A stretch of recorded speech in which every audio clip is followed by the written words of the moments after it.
everybody. I'm Evie Roberts, and this is my podcast, Talking in the Dark. Welcome.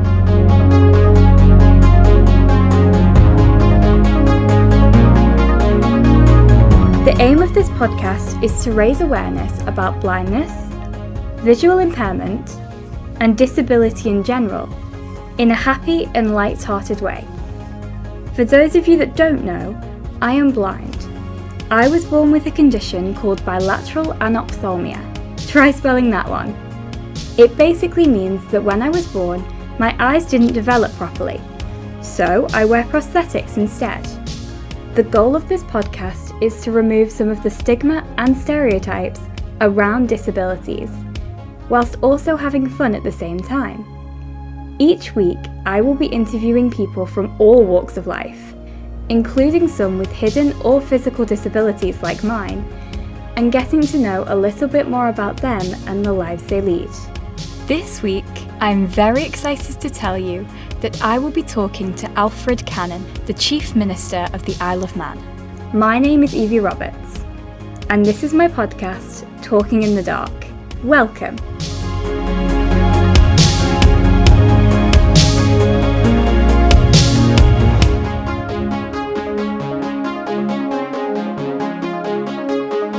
Hi, how are you?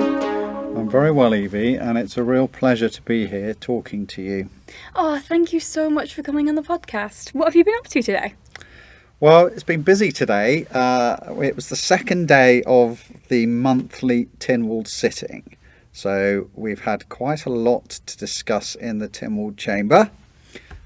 We've had a couple of debates, so we've passed some legislation, and then I had to meet with my colleagues in the Council of Ministers to discuss swimming pools, which is high on the political agenda at the moment. So it's been a busy day, Evie. Gosh, yeah, that does sound busy. Do you have quite a lot of days that are just like chaotic like that? Yeah, I mean, my days are filled with meetings, really. I have a lot of people to see.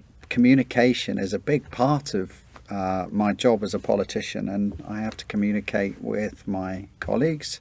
There's a lot of public communication, whether it's constituents who want to talk to me or other members of the public who want to write to me or want to phone me about issues. And obviously I also have formal meetings as well to chair, and which we discuss a variety of issues. Yeah, okay. I can imagine that would be, quite tiring. So what are some of the things that you kind of do to unwind and relax? It's hard, actually. I know, if I'm honest. Politics in many ways, and what's happening on the island is very much, a full-time occupation, and you almost can't escape it, because even when you do sit down to relax, there's often something that you are watching on a documentary or on a television program or on a news program that is relevant possibly to the needs of society or the subject matter that is very much under discussion at a current point. And of course, if I go out, whether that's going out to see friends or if I'm going out to a restaurant or a place for entertainment, a cinema, often you meet members of the public as well, and naturally in discussion they might want to talk about issues of the day, but I do try to switch off, and I can do that by relaxing at home with the family, or I can try and do that by going for a cycle ride. I really enjoy actually cycling, and I enjoy walking as well. Oh, right. Yeah, okay. I know for a lot of people, exercise can be a really good way to unwind. Do you listen to music when you go cycling, or do you prefer to do it in silence?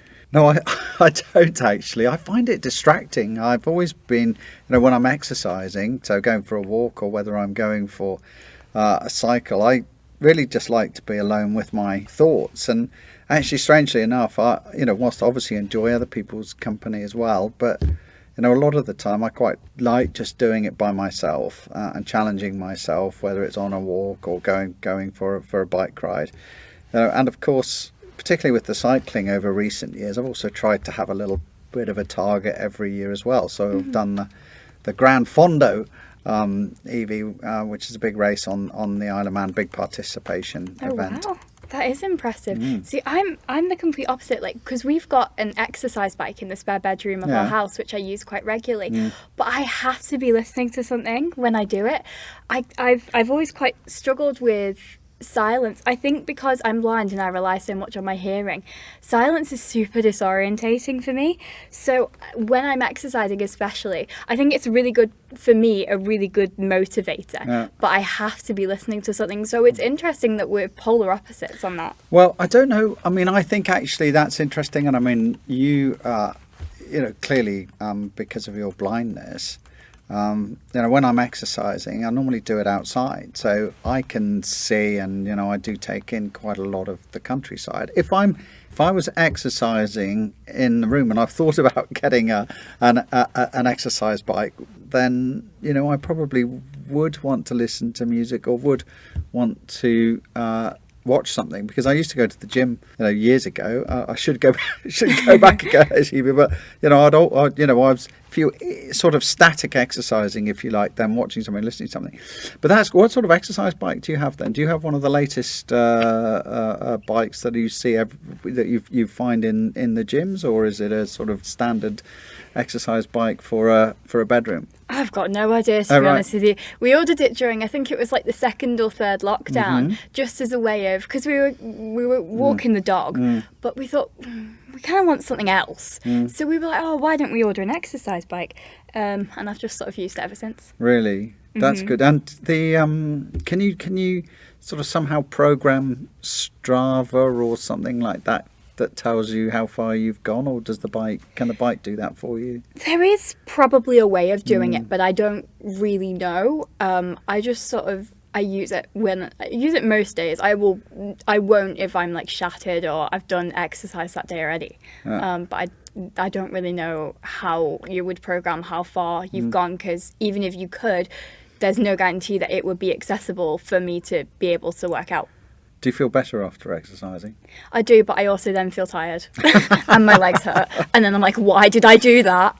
So it's always, I always find it, it's like it becomes, because I've been used to exercising all through my life, it's almost a bit of a drug in some respects. I almost need to I get it, exercise every day, or try and do a little bit of exercise every day. And I also find it helps me with my concentration as well. Do you find that? Or? I think I do find that a little bit, yeah. Well, to begin with then, can you please tell me a bit about the role of the Isle of Man's Chief Minister and what it entails? So, I went into politics to make changes, and because I wanted to contribute and try and hopefully build a better island for the existing generation and for the future generation. And I'm now in my 13th year, Evie, would you believe it? Wow. And I'm very lucky and privileged to become the island's Chief Minister. And the core job, really, I am the head of the government, effectively. I am the lead politician, and my core job is to appoint a council of ministers. So I have 8 ministers. They all run different departments of the government, and my job is to coordinate with them the delivery of the island plan. We put together this document right at the beginning of the administration called the Island Plan. It delegates a lot of responsibilities to different departments, and ministers are expected to work with their departments to deliver on our overall plan, but also a lot of them have statutory responsibilities to fulfill as well. And I sit there both as an individual who communicates key policies of the government to the public and to my colleagues in Tynwald, but I also act as almost effectively a chairman type role, and I work with the ministers to ensure that that what they're doing is consistent with what we as a government want to achieve. Right, okay. So is there a term length for being Chief Minister? That's a really interesting question, Evie, and I'll tell you why. So on the Isle of Man, once you become an MHK, you become an MHK for 5 years. And in theory, once your colleagues appoint you, because it is your colleagues in the House of Keys who appoint you as Chief Minister, you are Chief Minister for 5 years in theory. But the reality of the position is that you are appointed, with effectively the support of your colleagues, and at some points in time, they may decide to withdraw that support, and if they withdraw that support, and what you have is a vote in the House of Keys, and they basically say we don't have any confidence in you, and then a new Chief Minister would be appointed. But yes, so really, in theory, 5 years, but that's at with the courtesy and at the behest of your fellow members of the House of Keys. Right, okay. By any chance, do you know how many Chief Ministers there's been? Oh, that's... I do. I'd have to count them. 6 off the top of my head. We've had Sir Miles Walker, Tony Brown, Donald Gelling, Alan Bell, Howard Quayle, and Richard Corkle. Sorry, so I think, yes, I think I'm the 7th. Yeah, because by what you've listed, you would be, wouldn't you? Yeah. Yes, I'm now. Should I apologise, Evie, if I've left anyone out? I think that's it. Oh, right, okay. So when did you become interested in politics, and what sparked your interest? Well, my father was a politician. He was an MHK for 29 years. So in many ways, it's always been in the family. I think it was in the back of my mind, but I think I'd never really made an absolute determination that I was going to go into politics. But effectively, I woke up one morning and I decided that it was right, and I should determine to take a course of action whereby I was trying to make a positive contribution and a public contribution in a very public way, rather than just discussing my views in a more private environment. And so it wasn't pre-planned particularly, but in the end a decision was made, and I felt it was time to step up to the plate. Right, okay. It's interesting that you kind of, one morning that kind of just clicked for you. You were like, yeah, do you know what, that is what I want to do. Yeah, I mean, I think because I was 43 at the time, and I was also at a stage in my life, Evie, where you sort of learn, or I think you'll find that, I think when you sort of mature and you keep learning particularly as a youngster, I say young man or a young woman, or that actually, opportunities will come along. Mm-hmm. And it is about taking opportunities in life. And I'm sure, like everybody else, opportunities have been presented to you in one form or another and you haven't taken them. And I think, I got to a stage where I thought, actually, this is the right opportunity. This is the time to go forward. I'm 43. I think I've got enough experience now to be able to credibly talk about different aspects of life, but also a firm belief in the way the island should be developing, and now's the time to step forward. Yeah, totally. I think, like you just mentioned about opportunity, it's such a tricky thing, isn't it? Because, when opportunities do come along, the right thing usually to do is to take them, because you don't know what could lead from that. But there's also, and I think as much as a lot of people don't like to admit it, opportunities usually mean trying new things. And that, I think, can be so daunting because you don't know what's coming. So you're almost taking this leap of faith. And I think it's so tricky when you get opportunities, because it's like, I want to do it, but can I do it? Well, I think you've got to be brave, Evie, at times, and be prepared to perhaps go through, often attached to these opportunities is a period of hard work, or a period which is tough, whether that is starting a new business or going into politics. I mean, I went through a similar period when I started a very small recruitment company, and even taking those steps and going by yourself, as many people I'm sure will tell you, that it can sometimes take quite a lot of thinking and a lot of humming and hawing. Do you give up the security of your 9-to-5 well-paid job to go by yourself? And similarly with politics, it was a question of, well, you're going to step out of a different environment. You're going to put yourself in the public eye. You're going to be a very public figure. It's going to take a lot of hard work, knocking on doors of people that you just don't know and trying to explain to them why they should give you your vote. So, but yeah, you've got to be prepared to take the opportunities, and you've also got to acknowledge that you've got to be brave about doing that, and it's not always easy. Yeah, absolutely. So have you ever known there to be a disabled politician in the Isle of Man's government? So, at the moment, we have 3 members of Tynwald who have hearing impairments or are very hard of hearing, and they are assisted because there is additional hearing support given in the chamber, so they can plug in headphones and actually hear a clarified, if you like, louder transmission of the debate that's happening around them. I think the last person in the House of Keys or in Tynwald with sort of more significant disabilities was a gentleman called Dr. Edgar Mann.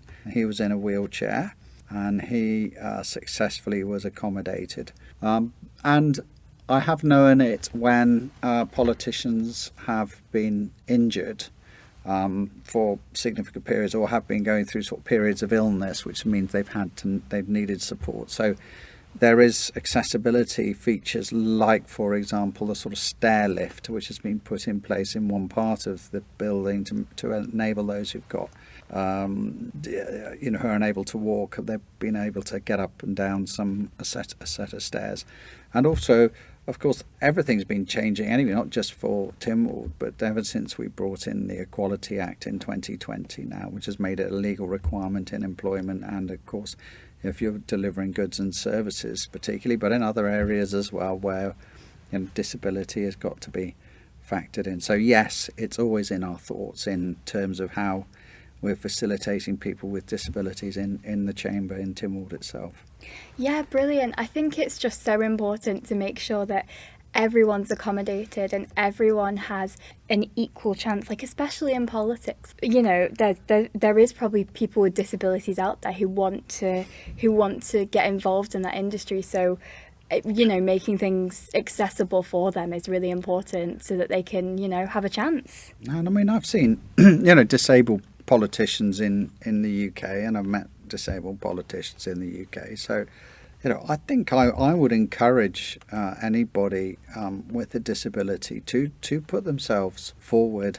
I think it's communication, and I think the public really buy into people's ideas and their determination to see them through as well. So, this view that politics is not a suitable profession if you've got disability should be dispelled.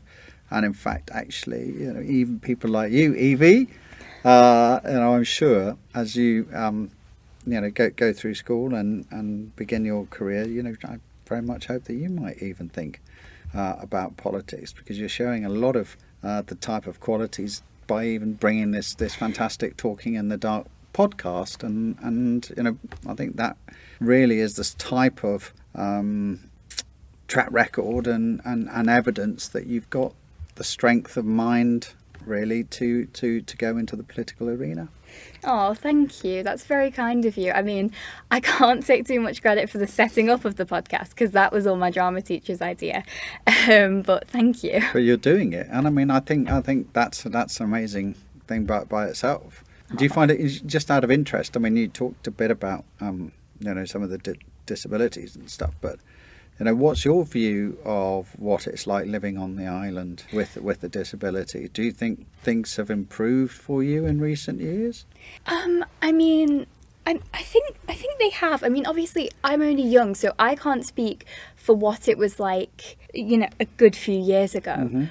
Mm-hmm. I think like anything, there's always more work that could be done to make things accessible. But I would say, overall, it's okay. Yeah, I mean, and it's tricky as well, because obviously I can't speak for everyone. I can speak for someone who's blind and uses a cane, but I can't speak for people who are in a wheelchair and what struggles they may face, or people, anyone with a certain disability. They and only they know what struggles they face and what could be done to improve them. Yeah, no, I guess that's very, very, very true, and we shouldn't forget. Obviously, everyone's an individual, and everybody's got different. So, if you've got that sort of physical disability and a mental disability, even, there's probably different needs for you to deal with. And I think that's we need to remind ourselves in government of that as well from time to time. And it's not as well about sort of generic language in equality acts, for example. We also do specific work as well. So actually, yesterday we voted through a new autism strategy, so that government, hopefully was paying attention to people with that issue, and I hope the strategy will mean that they are given better opportunities, particularly in an educational environment. Yes, definitely. So what is your approach to fulfilling your role as Chief Minister? I think I need to be collegiate and ensure that people are properly engaged. And Manx politics is very much formed around individuals, and individuals who share, I hope, a common goal, and we all actually want to succeed. It's very much just about how you take the island forward in that, and I think the critical part of that is communication, engagement, and trying to make people feel part of that solution and delivering that solution. So, and sometimes I hold my hand up, because it's often an area where I think we fall short at times for various reasons and could do more of. But there is a fine balance between trying to listen to everybody and cater for everybody, and also making decisions. And sometimes your decisions are necessary in the best interests, or what you believe the best interests of the island, even if they're not that popular. But I think, really, you say to me, what do I try to do? I think mostly I try to make sure that we engage properly and come to the right decisions. Yeah, definitely. So how do you and the government as a whole engage with the disabled community? Well, we can do that in a number of ways. We do obviously ensure that now all the sort of proceedings that we have in Tynwald are properly not only recorded, but they are broadcast as well, and you can go on and listen back. For example, when we're doing our consultations, we are keen to make sure that we're reaching those consultations out to as many people across the community as possible. And I think particularly if we are consulting on matters that are directly relating to disability, for example sight, then we will make sure that we will consult with particularly representative organisations who may well be able to give us a better indication. So sight matters and charities like that, which are very important parts of not only that consultation process, but very important parts of our island, and valued and trusted partners, I believe, of government as well. So obviously you've mentioned about consultations, and I know that the government does like online consultations sometimes. Would you say that they are, accessible maybe for like the sight impaired community? I think there's probably more work for us to do in some of that, Evie. Not everything is completely accessible. For example, I think is that Braille that you're using? Yeah. Do you want me to explain a little bit about that? Well, I think the bottom line is that these sorts of consultations, we do try to make sure we reach out to everybody, but can it be complete? Are they completely accessible for everybody? The answer to that is that we do our very best, and of course we welcome views from everybody across the community. But there is work. I guess I'd be interested in your views, how we could design things or try to make them better, so that people like you, for example, may feel that you can respond more easily to these consultations.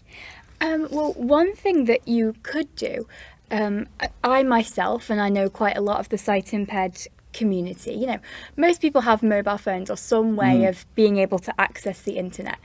And me, and I would say a lot of the sight impaired community, use screen readers. So I use a screen reader on my mobile phone and my laptop. Okay. And what that does is it reads out what's on the screen, as the name suggests, screen reader. But not all things are designed so that the screen reader can read them out. And so I've had cases, and I'm sure quite a few people have too, where you go onto like a website or whatever, and your screen reader, it will literally just go silent because it can't process what's happening. It can't process what's on the website. There's too much there, or not enough sometimes.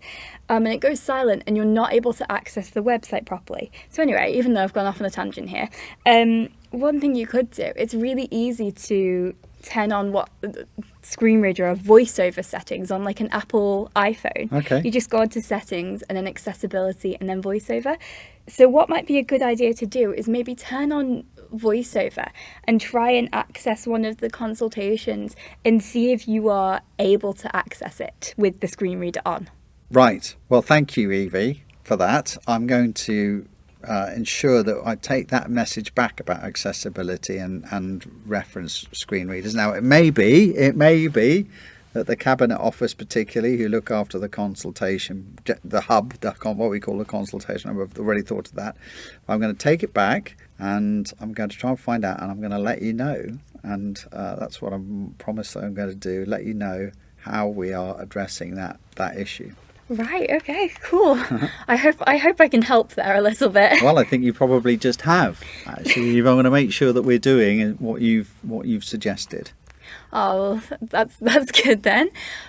So what do you hope to achieve while in office?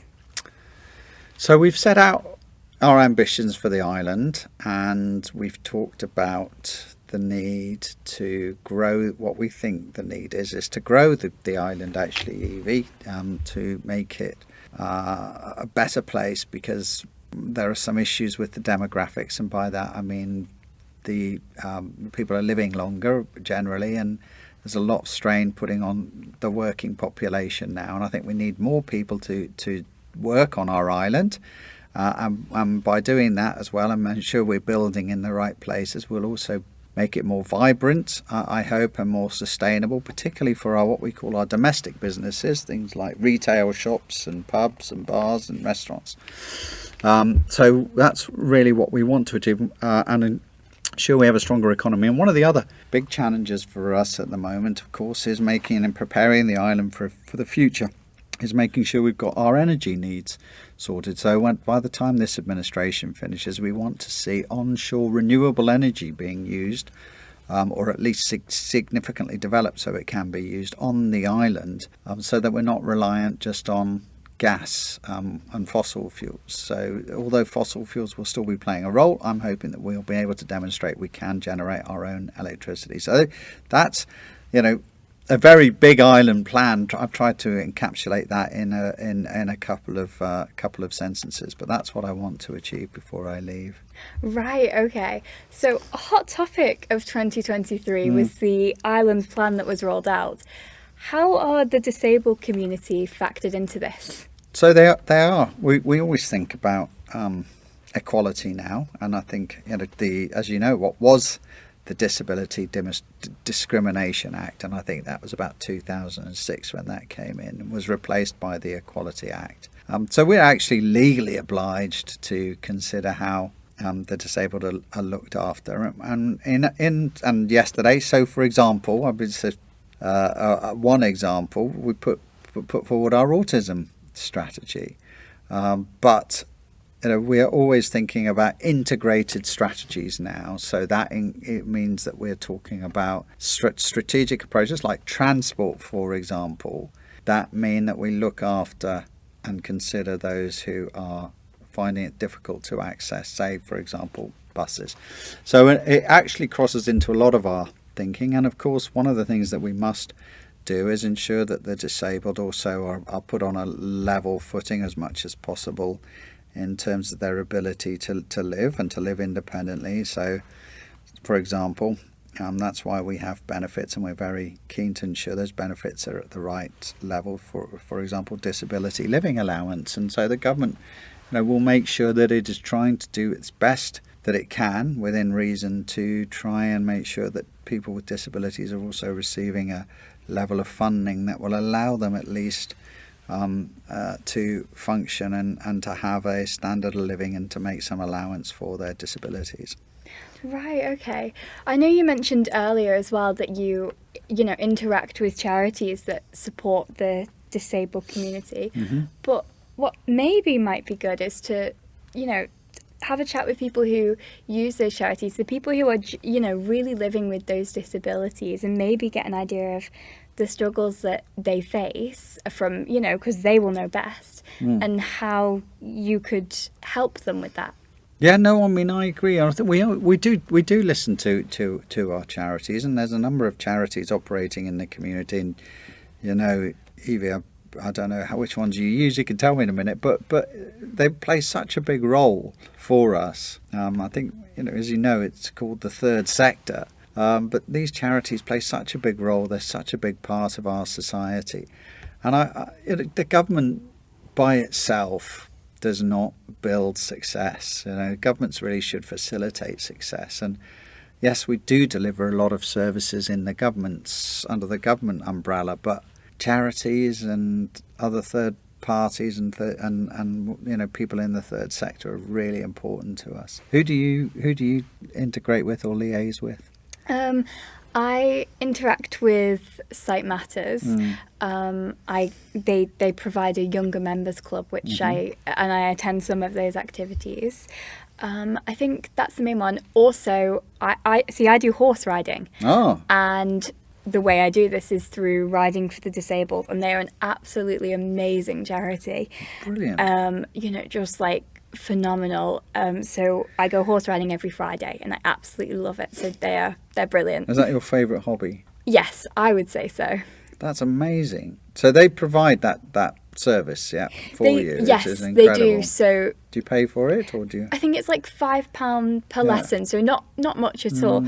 But they use stables up in Andreas, and I think on a Tuesday they have like school groups come up with people, with children who have various disabilities, and they're able to ride. And then on Friday they have people who maybe do it outside of school, like myself.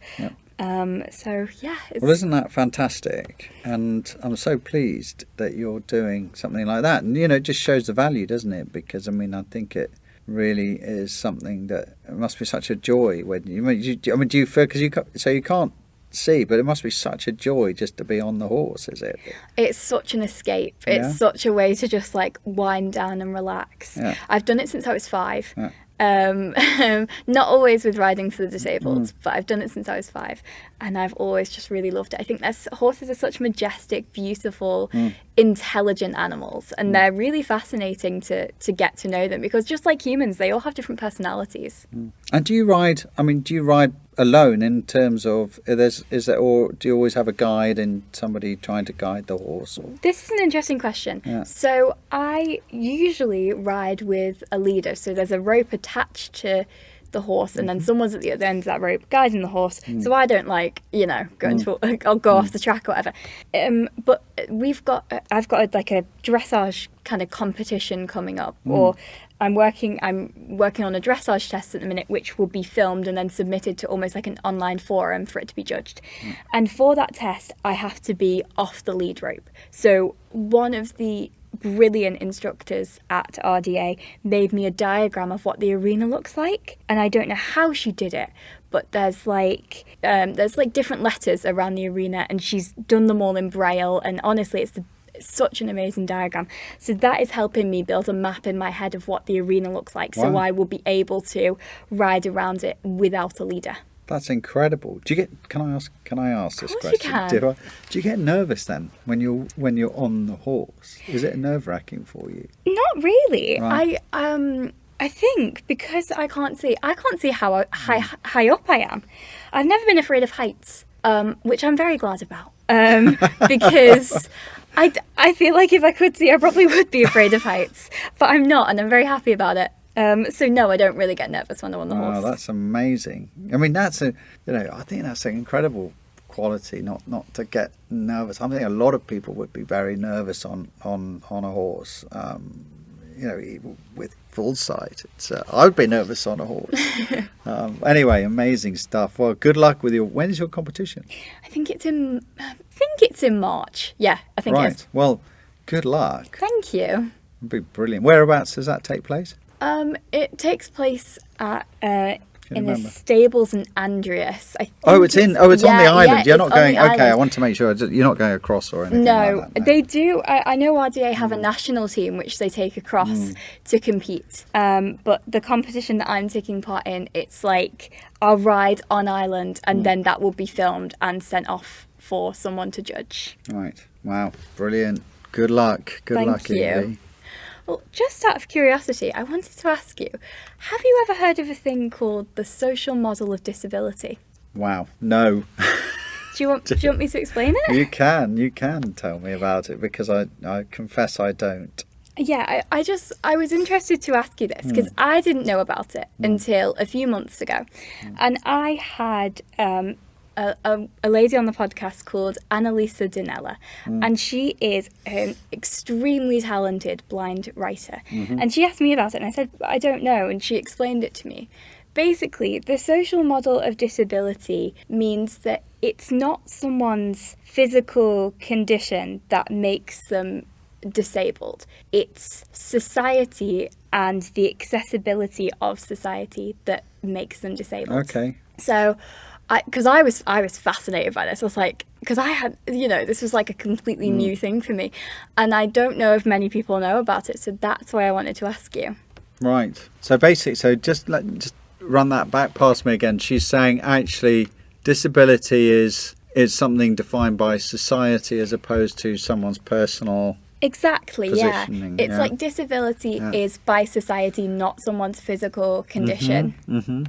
Very interesting, very interesting. And is this sort of definition being put into the sort of public arena then? Is it for adoption? Is that what she's trying to do? Or? I believe so. I don't know can't remember how she learnt about it. I'm sure she did say, so I feel really bad. But I can't remember how she learnt about it. But I think it is a thing that is starting to be adopted into society. Well, I think I don't know. I mean, this is just my personal impression. I think society's become much better at dealing with disabilities now, and we're far more used and accepting of that, I think.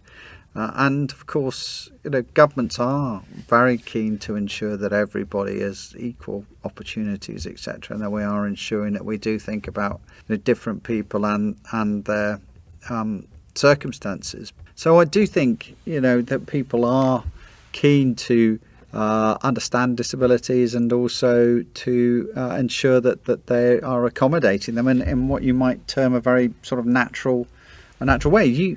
Again, though, you could tell me, if you sort of take yourself out of your home environment and away from your friends, so do you find that people are accommodating and treat you appropriately and with respect and all the rest of it when you meet them? Or I think they are, but I would say that there is always more work that could be done. I think it's really important to educate society about disability and how actually we're not, much different than they are. We're human like everyone else and should be treated as such. And I think, what's incredible, Evie, is actually being able to talk to people properly and openly. Because sometimes I think it's hard, and even I'm reluctant sometimes to ask people about their disabilities and what it means for them and things. So, it's really helpful if, so talking to you today, it's to hear about how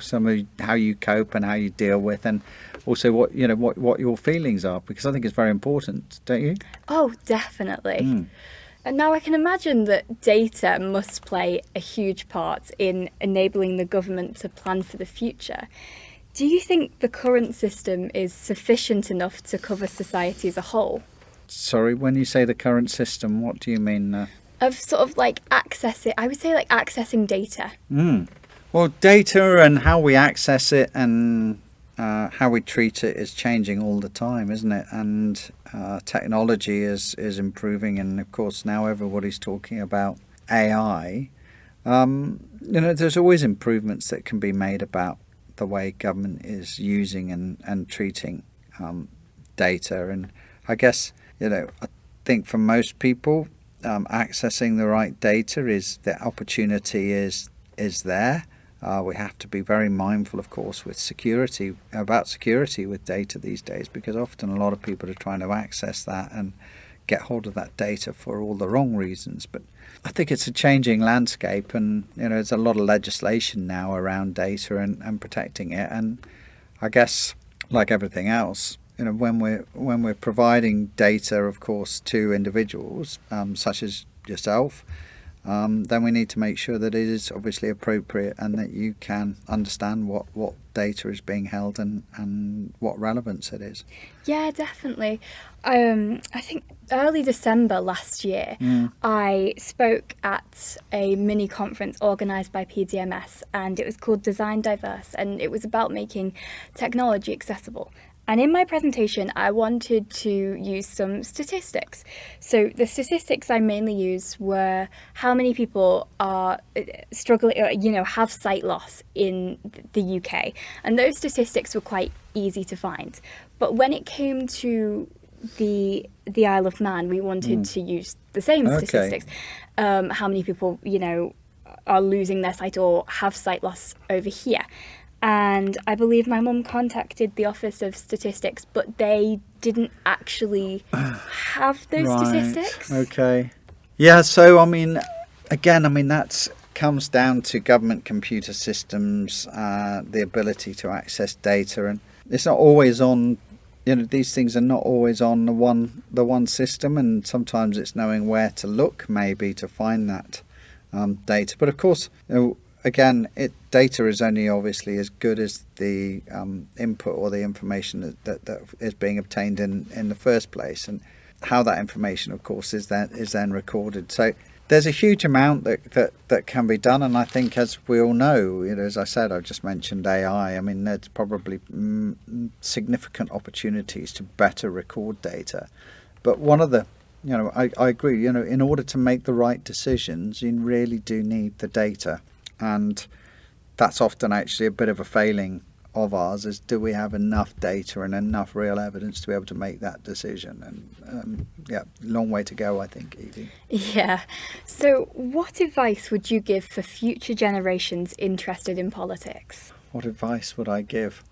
Well, I think it's hard for me to give advice, because politics is really about individual expressions and individual learnings, and being able to draw on experience, but also at the same time, it's about having a breadth of experience contributing to the debate as well.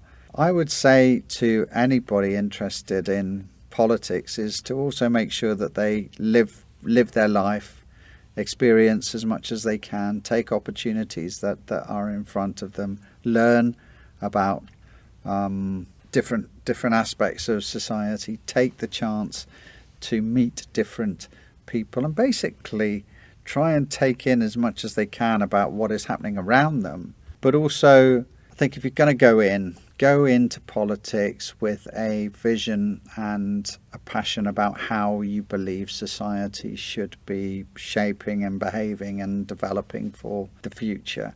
And I think you need to be true to yourself as well. And so this is not about being a sort of corporate machine or a political machine. I think the best politicians are often those who are able to express themselves but have values and ambitions for society that they're able to articulate well and communicate well. Yeah, absolutely. Well, thank you so much for coming on the podcast. I really appreciate you taking time out of your day to come and talk to me. Evie, it's been a real pleasure. I can't tell you how much. And very quick, I think this is a first for me for my 30 years. This is my first ever specifically designed podcast interview. Wow, well, I'm honoured. Thank you. Yes, brilliant. That's been a pleasure. Thank you so much, Evie. Oh, thank you. And thank you to my audience for listening, and I will see you all next time.